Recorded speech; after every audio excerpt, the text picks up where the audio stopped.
அனைத்து பள்ளிகளிலும் பரிசுத்த வேதாகமத்தை அடிப்படையாக கொண்ட பாடத்திட்டங்களை நடைமுறைப்படுத்த உத்தரவிட்டுள்ள செய்தி அனைவரையும் சந்தோஷமடைய செய்துள்ளது. அமெரிக்காவின் இரண்டாவது மிகப்பெரிய மாகாணமான டெக்சாஸ் மாகாணத்தில் புதிய கல்விக் கொள்கைக்கான கலந்தாய்வு ஒன்று நடைபெற்றது.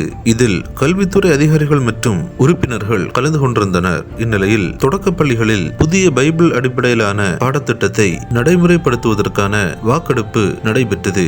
15 பேர் கொண்ட இந்த அமர்வில் 8 பேர் இதற்கு ஆதரவாக வாக்களித்தனர், 7 பேர் இதற்கு எதிராக வாக்களித்தனர். 8 பேர் வாக்களித்ததை அடுத்து இந்த பாடத்திட்டம் அடுத்த ஆண்டு முதல் டெக்சாஸ் மாகாணத்தில் நடைமுறைப்படுத்தப்பட உள்ளது.